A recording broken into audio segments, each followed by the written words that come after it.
आज के लेक्चर में देखने वाले हैं प्रिपरेशन ऑफ जर्नल। पहला पॉइंट होता है एम्स ऑफ जर्नल। क्या उद्देश्य होता है जर्नल एंट्रीज का? तो पहला उद्देश्य होता है व्हाट हैज बीन डन, क्या किया गया है और क्यों किया गया था। ये दो क्वेश्चंस के आंसर, लेन देन क्या किया गया है और क्यों किया गया है, इसके लिए हमें जर्नल एंट्रीज करना होती है। हम बात करते हैं types of journal entries. Journal entries कितने प्रकार की होती है तो इसको हम देखते हैं। ए होती है सिंपल जर्नल एंट्री। इसके बाद हम देखते हैं कंपाउंड एंट्री। उसके बाद होता है opening entry, closing entry,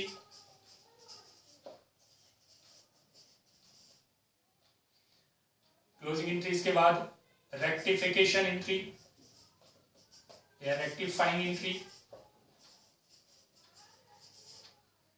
adjustment entry,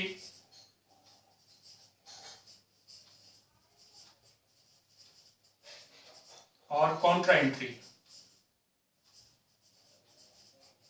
इस प्रकार से 8 प्रकार से हम डिवाइड कर सकते हैं। सिंपल जर्नल एंट्रीज का मतलब जिसमें दो अकाउंट्स इफेक्ट होते हैं, एक अकाउंट को डेबिट किया जाता है, दूसरे को क्रेडिट किया जाता है। कंपाउंड एंट्री, यहाँ पर कम से कम 3 अकाउंट इफेक्ट होते हैं, किसी एक अकाउंट को डेबिट और एक से ज्यादा अकाउंट को क्रेडिट किया जाता है, या फिर एक से ज्यादा अकाउंट को डेबिट और एक अकाउंट को क्रेडिट किया जाएगा।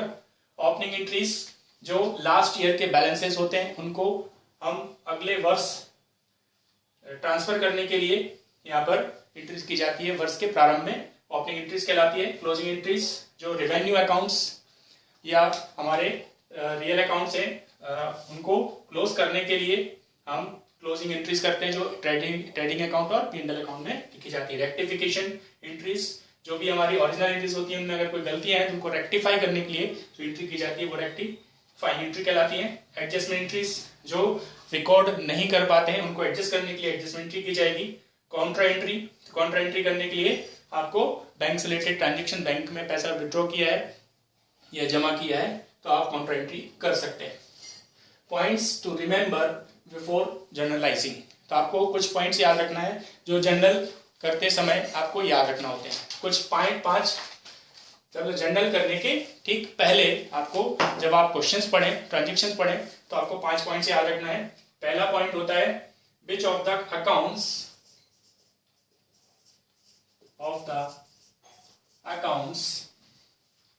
Are affecting.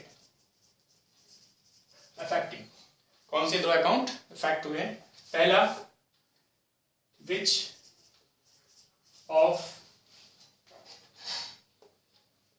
accounts will be debit and which account will be credit।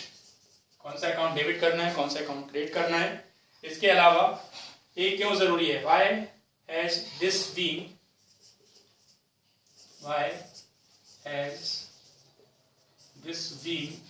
necessity। और 5वां होता है what will be the narration, what will be the narration, जो संक्षिप्त में विवरण होता है। तो इस प्रकार से 5 पॉइंट्स याद रखना है जब हम एंट्री करने जा रहे हैं। तो उसके पहले which of the accounts are affected, 2 account कौन से इफेक्ट हुए हैं। Which account will be debit, कौन सा अकाउंट डेबिट करना है। विच विल क्रेडिट, कौन सा अकाउंट क्रेडिट करना है और ऐसा करना क्यों जरूरी है। इसके बाद हम संक्षिप्त में विवरण देते हैं, इसको ब्रैकेट में लिखा जाता है, उसको बोलते हैं हम नरेशन। अब कुछ पॉइंट्स आपको याद रखना है जब आप एंट्री करने जा रहे हैं एक फॉर्मेट के अंदर। तो पहला पॉइंट याद रखना है आपको कि जो भी हमारे रियल अकाउंट होते हैं और रियल अकाउंट्स के अलावा अगर नॉमिनल अकाउंट्स हैं तो उसमें हमें लास्ट में अकाउंट वर्ड लिखना जरूरी होता है, अनिवार्य होता है। जैसे बैंक अकाउंट, इंश्योरेंस अकाउंट, ये सब की बात हो रही है।